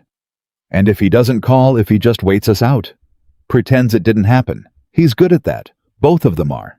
Then we enjoy the ocean, Richard said simply. And we let Ruth's papers sit in her office getting older, and we live our quiet, happy life, and the debt just hangs over him, unpaid and undiscussed for as long as he wants to hide from it. His choice, his clock. But I don't think he'll wait long. Richard looked out at the gray water. You didn't see her father's face when I imagine he walked into that empty house yesterday. I wasn't there, but I've met the man twice, and I know the type. He built his whole fortune reading people, and he just watched his daughter's in-laws vanish on Thanksgiving and his son-in-law stand there with nothing to say. A man like that asks questions, and Daniel is not a good enough liar to survive those questions for long. He was right. He was more right than he knew. Because 90 miles away, Daniel Walker had not slept in 2 nights, and it was not the empty house or the ruined dinner keeping him up. It was one sentence. His father-in-law, the successful man, the man whose approval Daniel had emptied his mother's medical account to buy, had pulled him aside at the door on Thanksgiving night and said quietly, so Vanessa couldn't hear, "Where's your mother, son, really?" And then he'd looked at Daniel for a long moment. A look Daniel had felt in his stomach. The look of a man who had already guessed something and was giving you one chance to be honest before he decided what you were. And Daniel had said something, some lie about Helen being unwell, and his father-in-law had nodded slowly, the way you nod at a man you've just finished making up your mind about, and said, "Take care of your parents, Daniel. In the end, it's the only thing anybody remembers about you." And he'd left. That sentence had been eating Daniel alive for 2 days. Because his father-in-law didn't know about the money, couldn't know about the money, and still somehow he'd seen straight through to the shape of it. Take care of your parents. It's the only thing anybody remembers about you. The very man Daniel had betrayed his mother to impress had looked at him and been unimpressed, not because the dinner failed, but because a man who loses track of his own mother on Thanksgiving is a man with something rotten at the center, and rich men who built their own fortunes can smell that rot from across a room. Daniel had gambled everything on impressing that man. He'd stolen from his sick mother's recovery to do it. And the man was not impressed. The man was watching him now, the way you watch a business partner you've decided you can't trust. Daniel took the folded note out of his pocket for what felt like the 1,000th time. Call me when you are ready to be honest. His father's steady handwriting. His father who investigated liars for 40 years and never lost.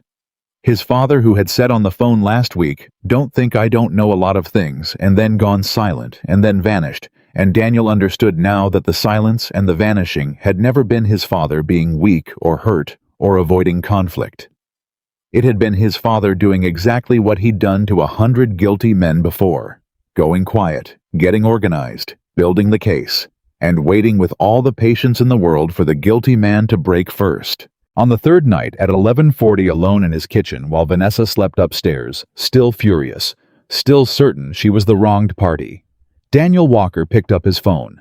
His hands were shaking. He scrolled to his father's number.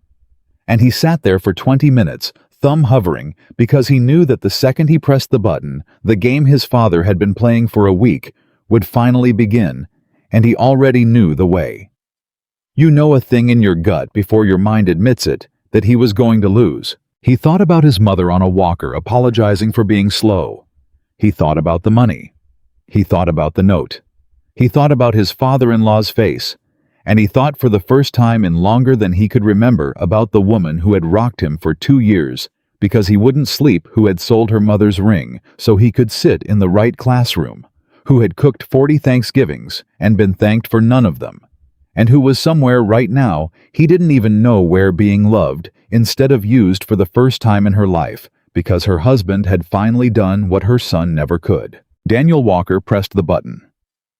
And 90 miles away on a balcony over a dark ocean at 11:41 on the night after Thanksgiving, Richard's phone lit up in the salt air, and he looked down at his son's name on the screen, and he looked at Helen, and Helen looked back at him, steady and clear and ready, and she nodded once. Richard answered. "Dad," Daniel said, and his voice was already breaking.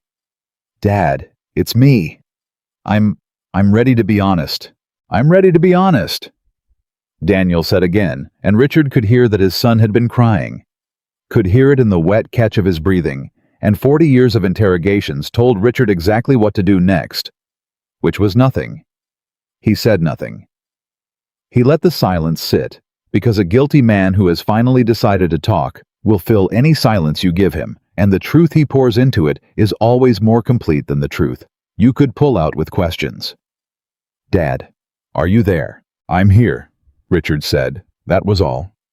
He put Helen on speaker quietly and set the phone on the little balcony table between them, and Helen leaned toward it, both hands wrapped around her cold coffee, her face steady in the dark. "I don't even know where to start," Daniel said. "Start with the truth," Richard said. "The whole thing. Not the version where you're sorry, the version where you tell me what you did. I already know all of it, son. Every account, every date, every dollar, so this isn't your chance to explain it to me. This is your chance to prove you can say it out loud without lying, because that's the only thing I need to know about you right now, and it's the only thing that's going to decide what happens next." There was a long silence on the line, and then Daniel said it. "I took the money," he said, "from Mom's medical account. And the other one, the old one, I found it, and I took from that too. I've been taking it for over a year." His voice broke. "I told myself I'd put it back. Every time I told myself it was a loan that I'd pay it back before anybody noticed, before Mom needed it. I told myself she wasn't using it anyway. It was just sitting there, and we needed it more. The house. The everything cost so much, and I kept falling behind, and it was just sitting there." "It wasn't just sitting there," Helen said. Daniel stopped. Richard watched his wife lean toward the phone, and her voice when she spoke was not cruel, but it was not soft either. It was the clearest he had ever heard it. "Mom."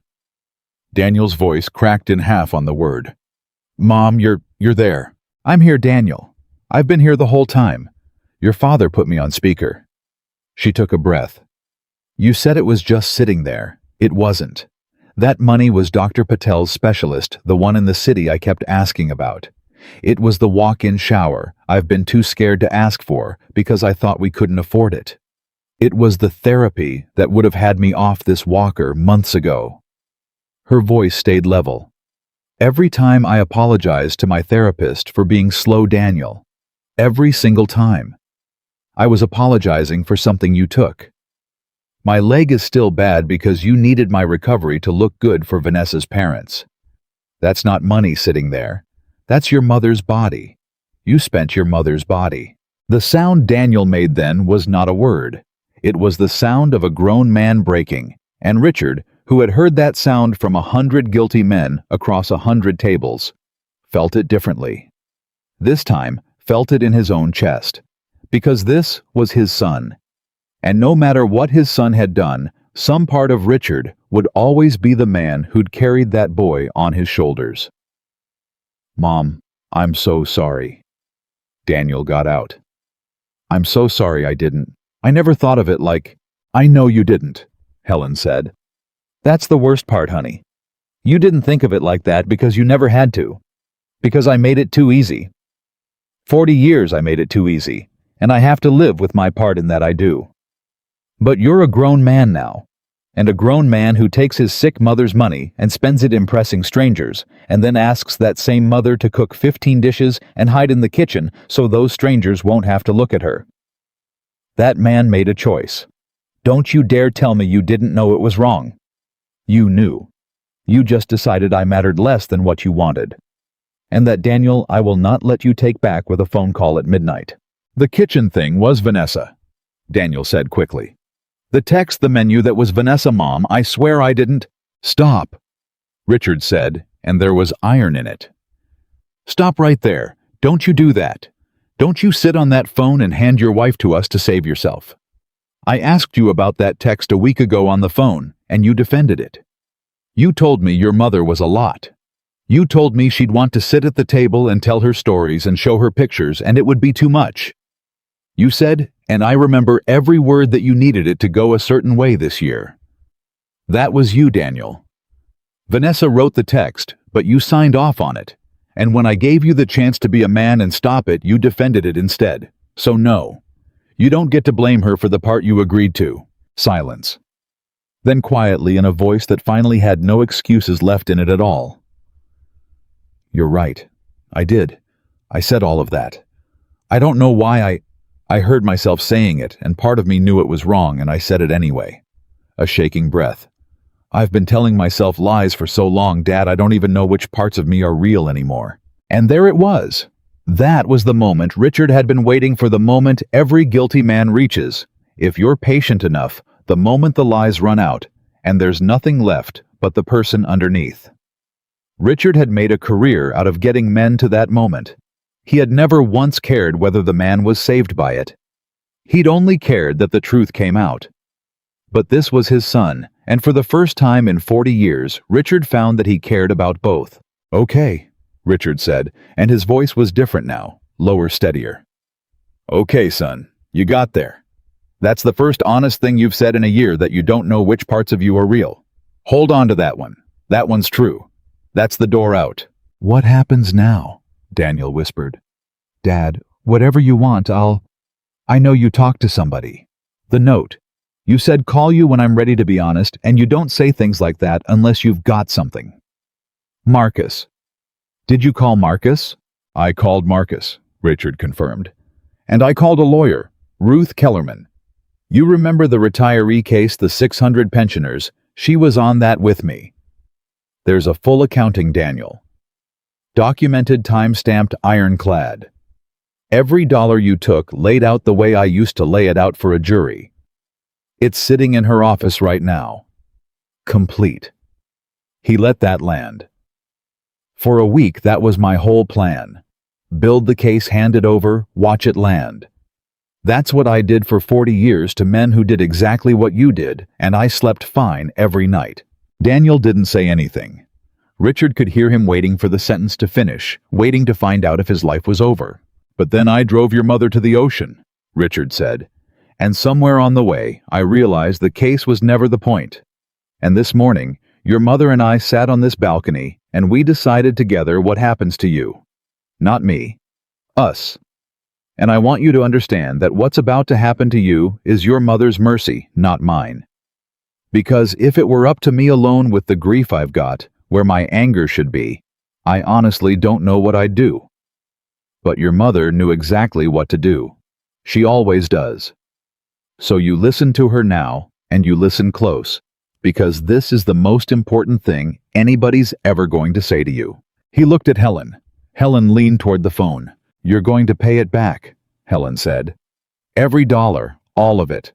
Not someday, not when it's convenient. On a schedule in writing with Ruth's name on the paperwork legally binding. Starting next month and every month after, until the last dollar is back where it belongs. And here's the part you need to hear clearly, Daniel. So there's no confusion, the case doesn't go away. Ruth keeps it. Complete and ready. If you make every payment on time for as long as it takes, that case sits in a drawer and gathers dust, and no one ever sees it. But if you miss a payment, if you lie, if you hide, if you try to wriggle out of it, the way you've wriggled out of everything your whole life, then it's not in a drawer anymore. Then it goes exactly where your father would have sent it a week ago. Do you understand what I'm telling you? You're not turning me in, Daniel said, and Richard could hear the disbelief in it, the desperate flicker of hope. I'm giving you a leash, Helen said, and her voice was gentle and merciless at the same time. That's what this is. It's a leash and a lesson. You spend the next few years being the one who owes. Every month you write that check, you're going to feel a little bit of what it feels like to give and give to someone who took you for granted. You're going to feel the weight I carried for 40 years, one payment at a time. That's not me destroying you, Daniel. That's me loving you the only way that's left. Because I could send you to prison and lose you clean, or I could forgive you and let you become something worse, or I could do this, make you carry it, make you fix it, and pray that carrying it turns you back into the boy I knew before you decided your mother was furniture. There was a long silence, and then Daniel started to cry again. But it was different this time. Richard could hear it. It wasn't the crying of a man who'd been caught. It was the crying of a man who'd been given something he knew he didn't deserve. Why? Daniel managed. After everything, why would you? I don't deserve. No, Helen agreed. You don't. That's what mercy is, honey. If you deserved it, it'd just be math. She wiped her eyes. I'm doing it because I rocked you every night for 2 years. I'm doing it because there's still a boy in there somewhere under all the lies, and I'm not ready to bury him yet. But understand me, Daniel. This is the last time. There is no mercy after this one. You break this, you lose me. Not to a courtroom, to myself. I will close the door and I will never open it again, and I am strong enough now to do it, which I never was before. Your father taught me that this week. So this is your one chance. Take it or don't. I'll take it, Daniel said instantly. I'll take it. Every payment, every month. I swear to God, Mom, I'll pay back every dollar if it takes me 10 years. It might, Richard said dryly. Then it takes 10 years, Daniel said. I don't care. I'll do it. Richard let a beat pass. And then he said the thing that had to be said, the last hard thing, the thread he'd been holding since the beginning. "There's one more thing, Daniel, and then we're done tonight. Vanessa." He heard his son go still. "Your mother and I have decided we're not going to say a word to her. No confrontation, no accounting, nothing. This is between you and us. But you're going to have to decide what kind of man you're going to be in your own house. Because the woman who wrote that text, who called your mother the help who wanted her hidden, you built a life with her, and part of that life was funded by your mother's stolen recovery. She may not know where the money came from. That's a conversation you'll have to have with yourself. But I'll tell you this from a man who spent 40 years watching what happens to people who let the wrong partner make them small. Your mother woke up this week. After 40 years, she finally stood up straight. And I need you to ask yourself whether you're ever going to do the same, or whether you're going to spend the rest of your life hiding your own mother in the kitchen because you married someone who told you to." Daniel was quiet for a long time. "Her father asked me where Mom was," Daniel said finally in a hollow voice. "On Thanksgiving, at the door. He asked me, 'Where's your mother, really?' And then he said taking care of your parents is the only thing anybody remembers about you." A broken laugh. "I emptied Mom's medical account to impress that man, and he looked at me like I was nothing. Because I am nothing if I do that. He saw it. He saw it before I did." "He's not wrong," Richard said. "But it's not too late to become somebody. That's what the payments are for. That's what the next few years are for. You don't fix a thing like this with an apology, son. You fix it with time and wait and doing the hard thing every single month when it would be easier not to. That's the only apology that's ever meant anything. The kind you pay." "Can I?" Daniel's voice cracked. "Can I talk to Mom for a second? Just alone, not on speaker, please." Richard looked at Helen. Helen nodded and reached out and took the phone and took it off speaker and stood up from her chair slowly on her own and walked to the far end of the balcony where Richard couldn't hear and stood there in the dark, talking to her son in a low voice for a long time. Richard didn't try to listen. Whatever passed between a mother and the son who'd broken her in the dark, 90 miles apart on the night after the worst Thanksgiving of their lives, was theirs. He only watched his wife's back, watched her free hand come up once to wipe her eyes, watched her shoulders shake and then steady. And when she finally came back and lowered herself into her chair and handed him the phone, her face was wet but calm. The calm of something finally set down after being carried too far and too long. "He's going to call Ruth in the morning," she said, "to start the paperwork." "Good," Richard said. "And Rich." She looked at him. "I told him something. I want you to know I told him because we said no more secrets. I told him that whatever he decides to do about Vanessa, whatever kind of man he becomes, I'll always be his mother. That door in me will always be a little bit open, no matter what I said about closing it. Because that's the truth, and he needed to hear it." Her jaw firmed. "But I also told him not to mistake that open door for permission. The leash stands. The one chance stands. He can know I love him, and still know I mean every word. He's a grown man. He can hold both." Richard reached over and took her hand. And he thought that in 42 years of marriage, in 40 years of watching people at their worst, he had never admired anyone the way he admired the woman sitting beside him on that balcony. She had walked through the third door, the impossible one. The one almost nobody finds between destroying the people who hurt you and letting them destroy you. She'd found the narrow path in between where love and consequence walk together, and she'd walked it without flinching. They sat there for a long time after the call ended, listening to the ocean, and neither of them spoke, and neither of them needed to. The weeks that followed were quiet, and the quiet was the thing Richard would come to treasure most. They stayed at the coast 4 more days, and Helen got stronger every one of them, and on the last morning she walked all the way down to the water without the walker holding Richard's arm instead, and stood with her bare feet in the cold sand, and cried not from pain this time, and Richard held her up and said nothing, and let her cry, and it was the best morning of his life. The first payment came on the 15th of December. Ruth confirmed it. full amount on time with Daniel's signature on paperwork, so airtight that no lawyer alive could ever have unwound it. The second came in January, the third in February. Daniel never missed. Not once. And somewhere around the fourth or fifth month, Richard noticed something in the short, careful notes his son started including with the payments, something that hadn't been there before, something that read less like a man discharging a debt and more like a man slowly rebuilding a self. The lies were draining out of him, one payment at a time, the way Richard had drained them out of the accounts, slow and steady, and under the noise floor. Except this time, it was the good thing coming back instead of the bad thing going out. Daniel and Vanessa separated in the spring. Richard heard about it secondhand from Daniel in one of the notes. He didn't ask for details, and Daniel didn't offer many. Only wrote that he'd finally told her the truth about where some of the money had gone and that she hadn't been able to look at him after, and that maybe that was the most honest thing that had ever happened between them. Richard read that note twice and then folded it and put it away and didn't say anything to Helen about the small, hard satisfaction he felt, because it wasn't a kind thing to feel, and he knew it. But he felt it.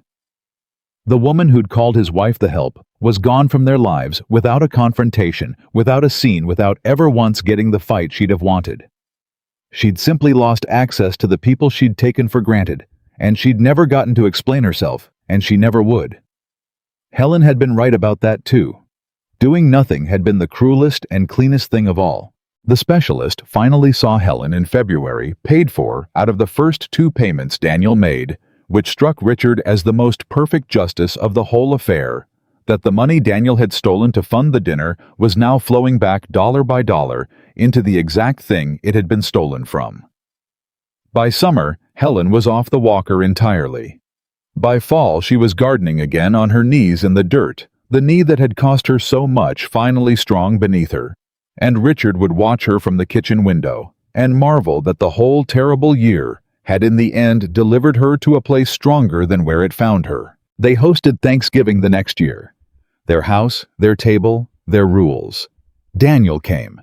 He came alone and he came early, and the first thing he did when he walked in the door was go straight to the kitchen where Helen was working, and he tied on an apron without being asked, and he cooked beside his mother all day, and at one point, Richard passed the doorway and saw the two of them there side by side at the counter, and Helen was laughing at something really laughing, and Daniel was laughing too, and Richard stood in the hallway and had to take a moment before he could go in. That night at the table before anyone ate, Richard stood up with his glass in his hand, and the room went quiet. 40 years, he said. Your mother cooked this dinner and served it and cleaned it up and was thanked for none of it. And last year I finally did the one thing I should have done decades ago, which was refuse to let it happen one more time. He looked at Helen at the head of the table now, where she belonged, where she'd never once sat before. This family took the best woman any of us will ever know, and we let her believe her whole life that being useful was the same as being loved. And it took walking out on a Thanksgiving to teach us the difference. He raised the glass. So, here's what I know now that I wish I'd known 40 years ago, and that I'm going to say out loud so nobody at this table ever forgets it. Family is not what people can do for you. Family is how you treat the people who love you when they've got nothing left to give. Your mother had nothing left to give, and this family kept taking anyway until the only way left to save her was to leave. We won't ever make that mistake again, not while I'm alive. He looked at his son, and his son was crying openly, unashamed, an apron still tied around his waist. To Helen, Richard said, who sat in the corner of her own family for 40 years and finally came to the head of the table, and is never leaving it again. They drank. Helen was crying too, but she was smiling through it, that smile Richard had fallen in love with 42 years ago. And she reached out and took her son's hand on one side and her husband's hand on the other, at the head of her own table, in her own house, loved instead of used. And Richard Walker looked at his wife and understood completely, and for the rest of his life, that the greatest thing he had ever done was not the 40 years of catching liars, and not the case he built against his own son, and not even the leaving. The greatest thing he had ever done was give his wife back her dignity while there was still time to enjoy it. And he had done it, and no one would ever take it from her again.